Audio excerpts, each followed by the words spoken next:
कहाँ से आया, मैंने बताया यहाँ से हम शुरू करेंगे, फ्रांस से आया था। गोमल करेरी इटली से आया। जॉन फ्रायर कहाँ से आया, आपका अंग्रेज आया। तो विदेशी यात्री जो आए उनके समय पर भी प्रश्न बनता है। औरंगजेब का निर्माण कार्य सबसे बड़ा तो बीबी का मकबरा ही है, मैंने आपको बताया। बीबी का मकबरा जरा बताएंगे कहाँ पर स्थित है।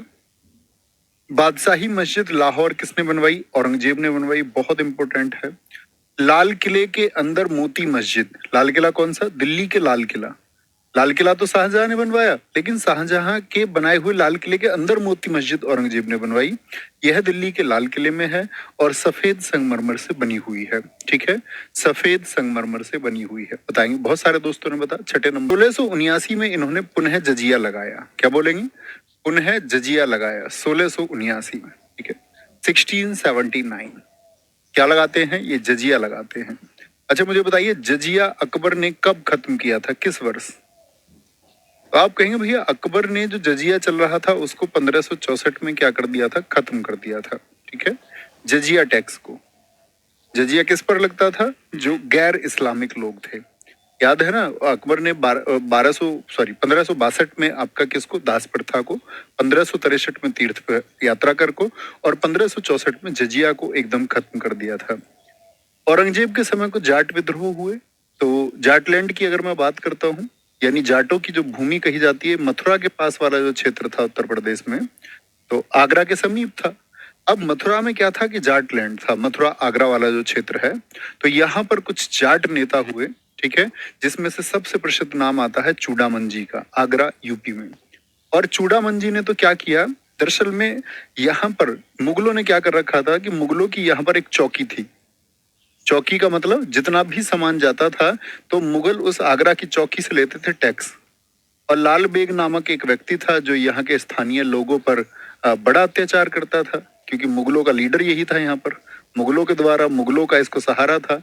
तो इस लाल बेग को चूड़ामन जी ने पराजित किया यहाँ पर। ठीक है, चूड़ामन जी को, और लंबा संघर्ष किया। मतलब कि फिर जब औरंगजेब को पता चला अच्छा जाट मेरे खिलाफ आ गए हैं, तो बड़ा इसको सताया। औरंगजेब ने कुछ लोगों को यहाँ पर भेजा था। औरंगजेब ने सबसे पहले आपका जफर खां को उन्होंने हराया। जफर खां के बाद में दूसरा आजम खां को भेजा। आजम खां को भी उन्होंने क्या किया, पराजित किया। और आजम खां के बाद में तीसरा भेजा बीदर बख्श को, इसको भी मारा। तो आप कहेंगे भैया इतना शानदार विरोध प्रदर्शन हुआ औरंगजेब के समय, हम तो समझते थे कि सब लोग औरंगजेब के सामने घुटने टिकाते होंगे, लेकिन ऐसा नहीं था। ठीक है, ये आपको पता होना चाहिए। एक जाट नेता यहाँ पर हुए गोकुल जी 1669 में। राजा राम, बहुत बच्चे, इनका तो प्रसिद्ध किस्सा है। ये तो ऐसे समझो कि मुगलों के एकदम से धुर दुश्मन हो गए। ठीक है, क्या बोलेंगे, यहाँ पर इन्होंने क्या किया, इनके भतीजे थे चूड़ामन के, और अकबर और जहांगीर की जो अस्थियां थी, अस्थियां मतलब दफनाए गए थे ना मकबरे में, उनको खुदवा के निकलवा लिया और उन अस्थियों को आग लगाई कि भाई इनका अब दाह संस्कार होगा। इतना ये मतलब जेलस फील करते थे मुगलों से, आप समझ सकते हैं। ठीक है, कोई दिक्कत, एक बार बताएंगे सारे दोस्त, आवाज मेरी ठीक आ रही। औरंगजेब की मृत्यु 1707 में हुई। तो बताएंगे गद्दी पर औरंगजेब कब बैठा था। तो जब औरंगजेब की मौत हुई तो उस समय दक्षिण में मराठा साम्राज्य, छत्रपति शिवाजी महाराज जी शासन कर रहे थे। मैं आपको बताऊंगा उनके बारे में, हम पूरा मराठा साम्राज्य पढ़ेंगे, है ना। जिन दोस्तों ने उत्तर दिया था कि जी औरंगाबाद में है बीबी का मकबरा, एकदम से ठीक उत्तर था, आवाज ठीक आ रही है। इसका संभाजी नगर में है। संभाजी नगर कहाँ है, महाराष्ट्र में है। ठीक है, महाराष्ट्र में है। ठीक है जी, अस्थि क्या होता है गुरु जी, अस्थि हड्डी को कहते हैं भाई साहब, हड्डी को कहते हैं। ओके, हमारा आधुनिक भारत का इतिहास, लेकिन आधुनिक भारत का इतिहास मैंने 3 हिस्से आपको बताए थे। मध्यकालीन भारत को हमने किस वर्ष से शुरू किया था, आप मुझे बता सकते हैं। मध्यकालीन भारत का इतिहास हमने किस वर्ष से शुरू किया था, सारे दोस्तों से मैं जानना चाहूंगा। तो आप कहेंगे भैया जैसे ही देश में बाहर से विदेशी आक्रमण हुआ, अरब आक्रमण के समय से ही हम किसको मानते, मध्यकालीन भारत को मानते हैं। आधुनिक भारत में कुछ मुगल भी आ जाते हैं, क्योंकि मुगलों के पतन का समय था। तो 6 शासक इनके हुए, आप लोग मुझे शासनकाल बताइए। बाबर 1526 से 1530, आप लोगों को पता होना चाहिए। हुमायूं आया, फिर 1530 से 1540 रहा, और फिर भाग गया, 15 वर्ष के बाद वापस आया। 1555 से 1556 2 बार रहा। हुमायूं के बाद में अकबर 1556 से 1605, अकबर के बाद में दोस्त जहांगीर 1605 से 1627, और जहांगीर के बाद में 1627 से 1658 शाहजहां, और फिर 1658 से 1707 रहा था औरंगजेब। और ये अंतिम मजबूत शासक था। औरंगजेब की अपनी नीतियां थी कि उसने लगभग अपने 25 वर्ष शुरुआती, मतलब 49 वर्ष को हम 50 वर्ष मान सकते हैं, उसके शुरुआती 25 वर्ष तो गए उत्तर भारत पर। बाद में वह दक्षिण भारत में जब मुगलों ने संघर्ष किया और दक्षिण भारत को जीतने के लिए जब मराठा साम्राज्य से उनका टकराव हुआ, मराठा साम्राज्य से उनका टकराव और दक्षिण में जो वो विस्तार करना चाहते थे, वही मुगल साम्राज्य के पतन का कारण भी बना। और साथ में औरंगजेब के बाद में जो शासक आए वो बहुत ज्यादा अय्यासी वाले शासक थे, मतलब अय्यासी में जीवन जीना चाहते थे, उनका जीवन का और कोई बड़ा उद्देश्य नहीं था। ठीक है। बहादुर शाह प्रथम की बात करें अगर हम, तो आपसे पूछा जाएगा कि कौन औरंगजेब के बाद में शासक बना। बहादुर शाह प्रथम। इसको वृद्ध शासक कहते हैं क्योंकि लगभग 70 की उम्र में ये बादशाह बना, और मुगलों में सबसे अधिक उम्र का शासक यही है जो गद्दी पे बैठा, वृद्ध शासक।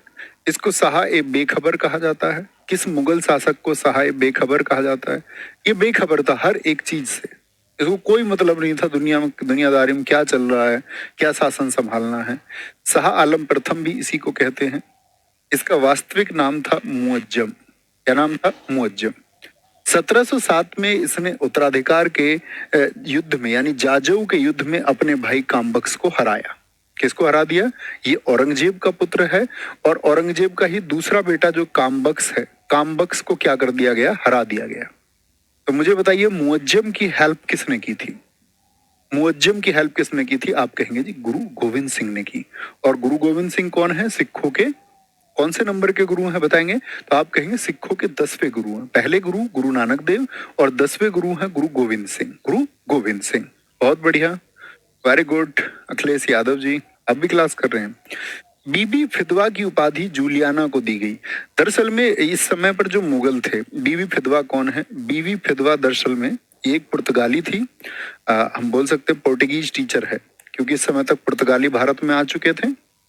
कल ही मैं आपको बताऊंगा पुर्तगाली भारत में 1498 में आए, कैसे आए, क्यों आए। तो पुर्तगाली, ठीक है, ये कौन थी? पुर्तगाली एक टीचर थी।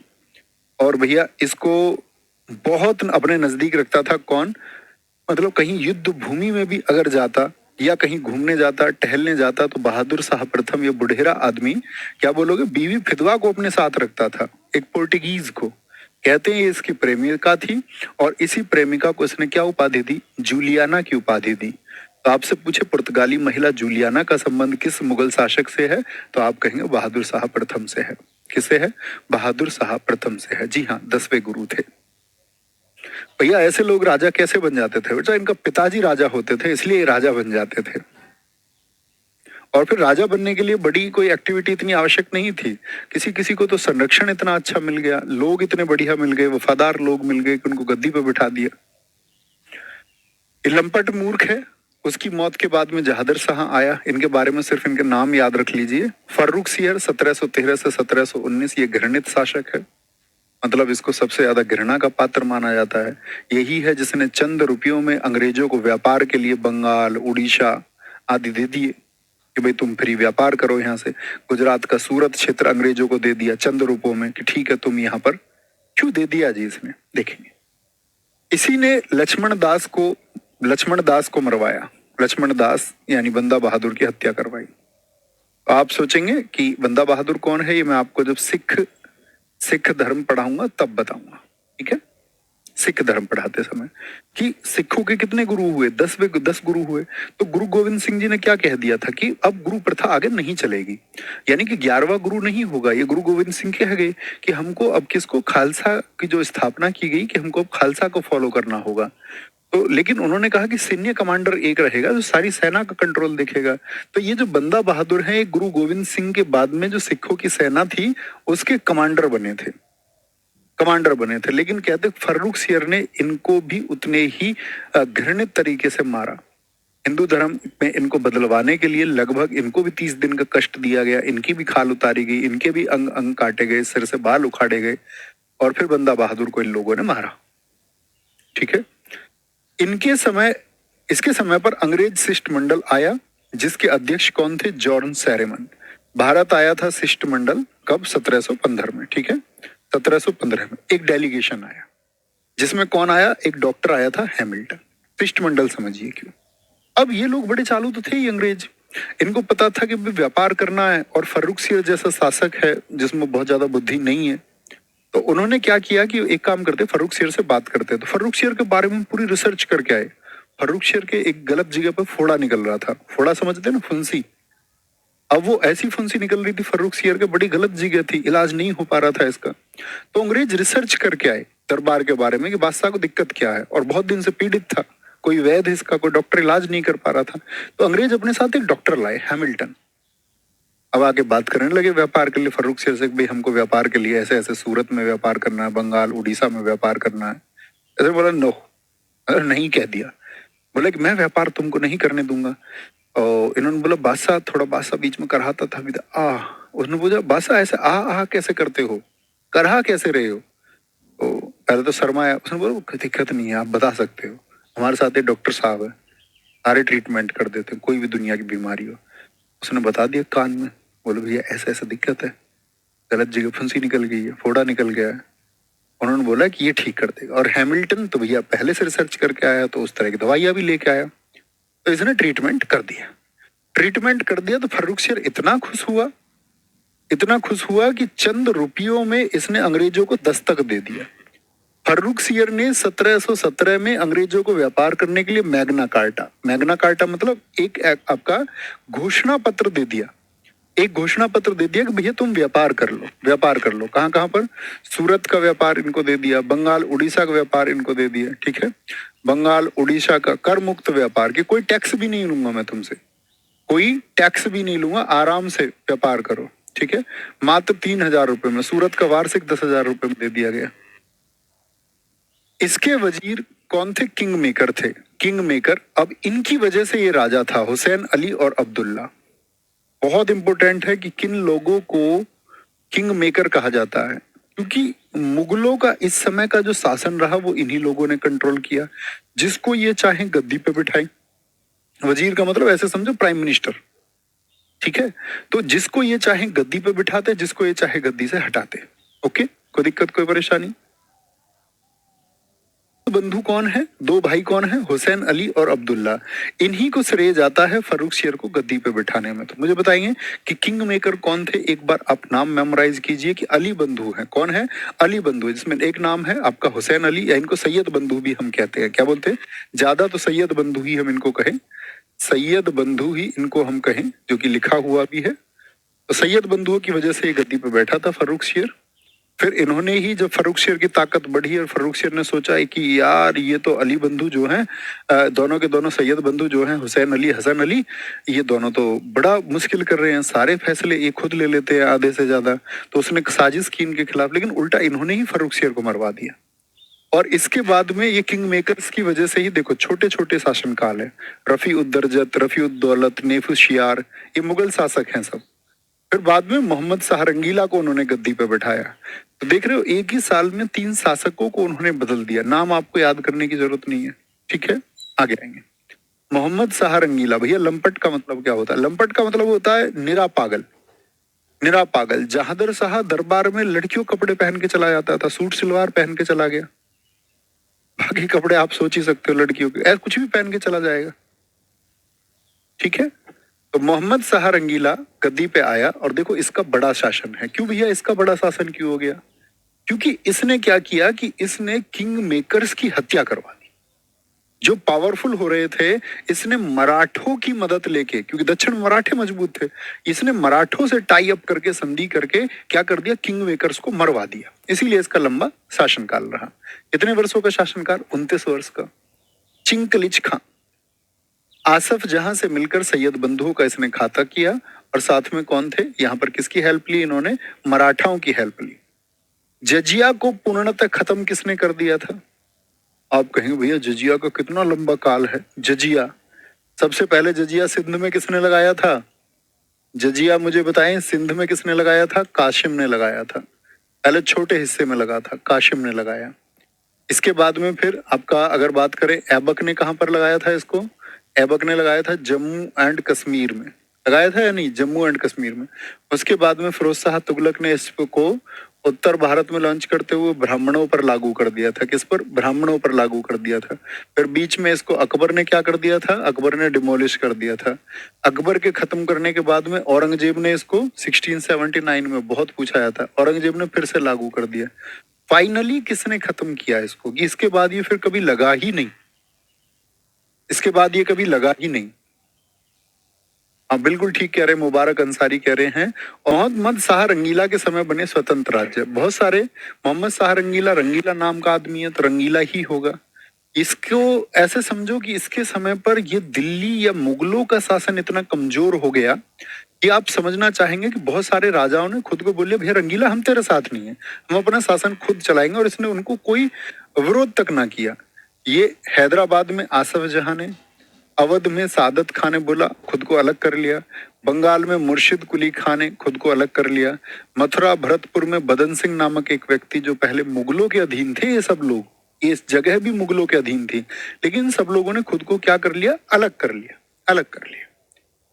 1737 में बाजीराव प्रथम मराठा साम्राज्य एक बार हो जाए जिंदाबाद, जबरदस्त तरीके से मराठा साम्राज्य जिंदाबाद, क्योंकि दोस्त वो बड़ी वीरता से लड़े।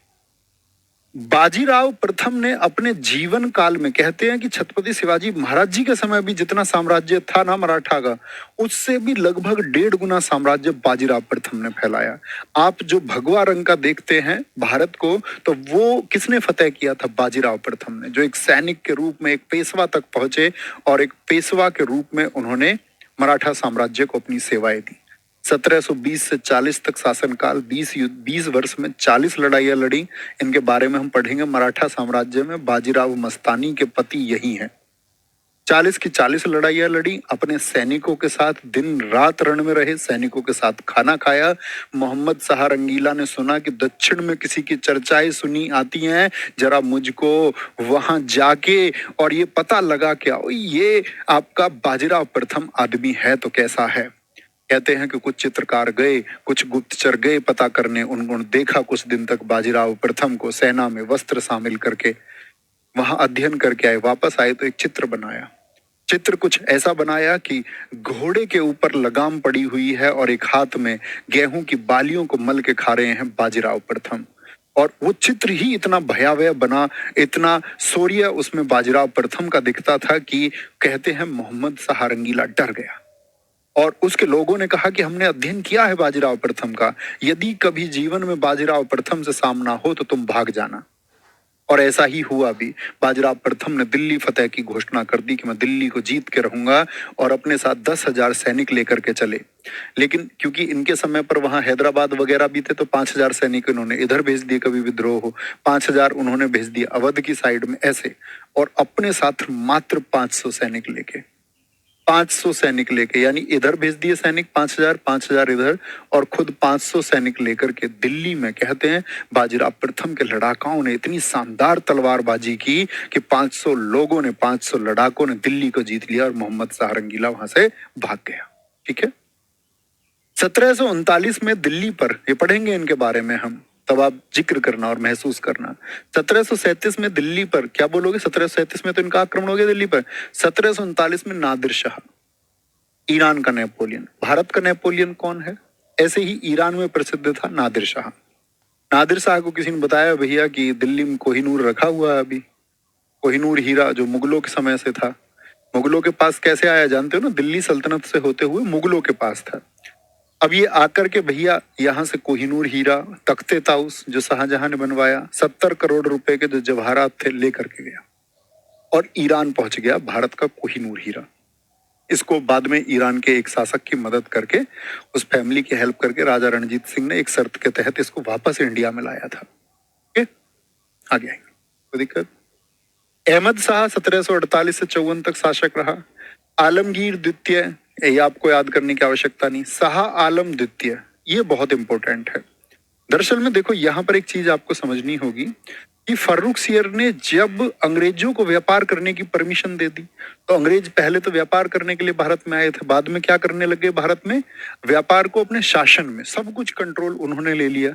बाकी जो कंपनियां भारत में व्यापार करने आई थी उनसे युद्ध किया, चाहे वो फ्रांसीसी हो, चाहे वो पुर्तगाली हो, चाहे वो डेनिस हो, सब लोगों से उन्होंने लड़ाइयाँ लड़ी, उन सबको हराया उसने। इतना तो जानते हो? नहीं जानते तो जाने। तो यही जो घोषणा पत्र था, यही बाद में अंग्रेजों के लिए रामबाण का काम कर गया। और अंग्रेज यही दस्तक की वजह से, क्या बोलोगे, इसको दस्तक कहते हैं। दस्तक मतलब एक घोषणा पत्र, एक ऑफिशियल लेटर इनको मिल गया। तो 1757 का प्लासी का युद्ध भी इसी की वजह से हुआ, और 1764 का बक्सर का युद्ध भी अंग्रेजों ने इसी की वजह से किया।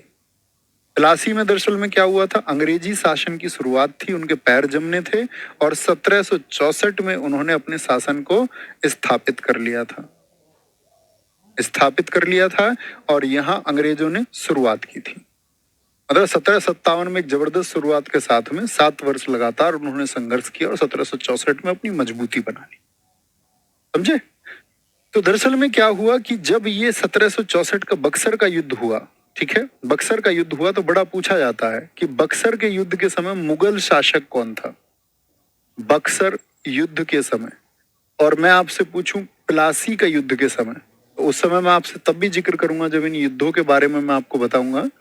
अंग्रेज कैसे कामयाब हुए, इस बारे में हम बात करेंगे बड़े विस्तार से, क्योंकि आधुनिक भारत पर प्रभाव मुगलों का नहीं दिखता उस दौरान, इन शासकों का, लेकिन अंग्रेजों ने भारत में क्या किया उसका प्रभाव आज तक दिखता है। वो आपको अच्छे से अध्ययन करने की जरूरत पड़ेगी। अकबर द्वितीय 1806 से 1837 शासक रहा। इसकी पेंशन अंग्रेजों ने बंद कर दी। पेंशन मतलब क्या हुआ था, दरअसल में मुगलों को पेंशन दी जाती थी अंग्रेजों के द्वारा। अब इसकी तो भाई साहब की पेंशन भी खत्म कर दी, क्योंकि मुगल अपनी शक्ति खो चुके थे, कमजोर हो चुके थे। तो अब ये अंग्रेजी जानता नहीं, अनपढ़ आदमी था, तो इसने राजा राम मोहन राय जी से प्रार्थना की कि ये ईस्ट इंडिया कंपनी में काम भी कर चुके थे राजा राम मोहन राय, इनके बारे में भी हम पढ़ेंगे। इसने बोला भैया इंग्लैंड जाओ, मेरी पेंशन खुलवाओ। मेरी पेंशन बंद कर दी अंग्रेजों ने। ठीक है, तो ये द्वितीय अंतिम मुगल बादशाह हैं। अंतिम मुगल बादशाह से मतलब क्या होता है कि सेकंड लास्ट है। जैसे 6 ओवर की गेंद में 5वीं क्या होती है, सेकंड लास्ट होती है। चलो भी आगे आए। बहादुर शाह जफर तृतीय ये अंतिम मुगल सम्राट है। हर बार एसएससी जीडी ने 21 पूछा, 22 पूछा, हर वर्ष पूछता है अंतिम मुगल बादशाह कौन था। तो आप मुझे प्रथम भी बताएंगे। 1857 की क्रांति के समय पर इस बेचारे को, दरअसल में क्या हुआ, 1857 क्रांति मेरठ में चली थी, वो हम पढ़ेंगे। तो मेरठ में जब 1857 क्रांति चली तो लोगों के पास लीडरशिप की कमी थी। अब उनको लगा कि भाई हमसे ज्यादा सेना तो कम से कम चाहे थोड़ी है, लेकिन बहादुर शाह जफर द्वितीय के पास थोड़ी बहुत सेना तो है, तो इसको ही अपना नेता चुन लेते हैं। तो एनसीआर के आसपास के लोग, जैसे मैं आपको बताऊं, यहाँ मेरठ में राव कदम सिंह गुर्जर थे, और आपका अगर हम बात करते हैं, यहाँ आपका उमराव सिंह गुर्जर थे, यहाँ एनसीआर में गौतम बुद्ध नगर दादरी के पास वाले क्षेत्र में। तो इन्होंने क्या किया, आपका नेतृत्व किया भीड़ का। और उधर बाबा साहब जाट थे बागपत में, उन सब लोगों ने भीड़ को ला करके 11 मई 1857 को बहादुर शाह जफर द्वितीय को बोले कि भाई हमारा नेता बहादुर शाह जफर द्वितीय है। इसका जन्म तो कम से कम हिंदुस्तान में हुआ, अंग्रेजों की तरह तो नहीं है कि बाहर से आए हैं। तो सब इनके साथ हो गए थे। लेकिन 1857 क्रांति में बूढ़े आदमी को कैद करके अंग्रेजों ने रंगून म्यांमार में भेज दिया था, जहां बाद में 1862 में मौत हुई थी। कविताओं का बहुत शौक था, इसीलिए जफर नाम जो है ये कविताओं का नाम है, लिखता था जफर नाम से कविताएं। इसके दरबारी है मिर्जा गालिब। ठीक है, मिर्जा गालिब इसके दरबारी हैं। ठीक है, वहां 1862 में मौत हो गई थी किसकी, बहादुर शाह जफर की। अब दोस्त यहाँ पर एक इंपॉर्टेंट बात आती है। मिर्जा गालिब का एक किस्सा, मिर्जा गालिब एक शायर हैं, आपने नाम सुना हो। इनका एक बड़ा जबरदस्त किस्सा है, मैं अपने छात्रों को हमेशा सुनाता हूँ कि भाई साहब इस किस्से को सुनना, ये आपके जीवन के लिए बहुत जरूरी है, आप लोग भी सुनना। दरअसल में हुआ तो हुआ क्या, देखो। एक बार ऐसा हुआ, बहादुर शाह जफर द्वितीय के यहाँ दावत थी, और जितने भी नामी ग्रामी लोग थे सबको बुलाया गया, दावत दी गई। जिस लोगों ने पहले ये किस्सा सुना हो एक बार थम्स अप भी करना, जिसने नहीं सुना हो तो नो लिखना। तो दावत दी गई तो बुलाया गया। भाई मिर्जा गालिब मशहूर आदमी थे, दिल्ली के दरबारी कवि थे, तो इनको बुलाया गया। तो मतलब दरबारी कवि तब तक थे नहीं। तो मिर्जा गालिब का क्या था कि मतलब इनको कपड़े उपड़े पहनने की सुध नहीं रहती थी, जैसा पहन रखा है ठीक है वही पहने रखते थे। तो निमंत्रण पत्र अपने साथ में लेके नहीं गए। ठीक है, ये जरूरत ही नहीं है कि भाई मैं तो सब जानती है मुझको। और पहुंच गए, लेकिन जहां प्रोग्राम के बाहर, राज दरबार के बाहर जो अंगरक्षक बॉडीगार्ड है उन्होंने रोक लिया। बोले गरीब फटीचर आदमी तू कहाँ जाता है? तू कहाँ जा रहा है? तो बड़ा अच्छा किस्सा है। तो उसने कहा कि भैया मेरे पास तो निमंत्रण पत्र आया, और उन्होंने बता दिखाओ कहाँ है इनविटेशन। बोला यार मैं मिर्जा गालिब हूँ, मुझको जाने दो। बोला भाग जा गरीब आदमी यहाँ से। तो कहते वो भाग के वापस जाकर अपना निमंत्रण पत्र लेकर, ये लीजिए। बोले किसी इसको बंदी बना लो, किसी और का निमंत्रण पत्र चुरा लाया है। राजा के आज खास लोग आ रहे, खास लोग, ऐसा आदमी। उसको एंट्री नहीं दी। वापस गया, उसके लोग उससे कहने लगे कि भैया हमने तुझसे कहा था राजा के यहाँ जा रहे हो, बढ़िया तैयार वैयार होके जाओ, लोग नहीं पूछते, ऐसे ही चले जाओगे, कोई वैल्यू नहीं करता। तो बढ़िया सजाया गया, इनको अचकन वचकन पहनाई गई, शेरवानी वेरवानी टोपी वोपी लगा के भेजा गया। तो बादशाह के यहाँ जिस मेज पर दावत थी वहां बैठे थे मिर्जा गालिब भी। सब लोग खाना खा रहे थे। इन्होंने बर्फी ली। बर्फी पहले अपनी शेरवानी अचकन को खिलाई, फिर टोपी को दूध पिलाया, इस तरह से किसी अपने जूतियों को कभी सब्जी खिलाई इन्होंने। बादशाह ने देखा कि यार मिर्जा गालिब बड़े बुद्धिमान आदमी हैं, शायद कोई वजह होगी ऐसा कर रहे हैं, लेकिन बहुत देर हो गई, सब लोग खाना खा रहे थे और ये अपने कपड़ों को खाना खिलाते हैं। तो पूछ लिया उन्होंने कि जी कोई भूल हुई है, कोई गड़बड़ हुई है, मतलब ऐसा आप क्यों कर रहे हैं? उन्होंने बोला कि दरअसल में मुझे तो यहाँ आने ही नहीं दिया गया। यहाँ तो ये कपड़ों की वजह से मैं आया हूँ, तो खाने के हकदार खाने पर तो ये कपड़े आए हैं, तो इन कपड़ों को इसलिए खिला रहा हूँ। तो उन्होंने उस समय पर एक बात कही कि एक समय पर ऐसा भी है, आधुनिक समय में ऐसा होगा कि आपकी लाइफ स्टाइल कैसी है उससे लोग आपको पूछेंगे। आप साधारण रहेंगे तो लोग आपको मूर्ख समझेंगे। आप कहेंगे सादा जीवन उच्च विचार, और सामने वाला कहेगा आपको आप मूर्ख हैं। आप जो मैसेज किसी को देना भी चाहते कोई आपकी बात सुनेगा नहीं। इसीलिए आजकल का ये ट्रेंड हो गया कि आप प्रभावशाली तो लोग आपकी बात सुनते हैं, और आप प्रभावशाली दिखते हैं और उसके बाद में आप बेहतरीन काम करते हैं तो फिर लोग आपकी बात को मानते हैं। और नहीं तो बस चंद लोगों को लोग फॉलो करते हैं, फिर तो साधारण दिखने वालों उनको फिर समझते मूर्ख है। तो उन्होंने उस समय पर वो स्टेटमेंट दिया। मराठा साम्राज्य हम बाद में पढ़ेंगे दोस्त, अभी नहीं। अभी मैं आपको बता देता हूँ एक बार, प्राचीन इतिहास का आप लोग एक बार रिवीजन कर लेना, ठीक है? प्राचीन इतिहास को हमने बहुत अच्छे से पढ़ा है। मध्यकालीन इतिहास को आप बस ऊपर ऊपर से पढ़ के रखिए, मतलब कॉमन तरीके से, बहुत ज्यादा नहीं। और आपका आधुनिक इतिहास, अगर दोस्त आपके 3 प्रश्न आएंगे ना, मैं आपसे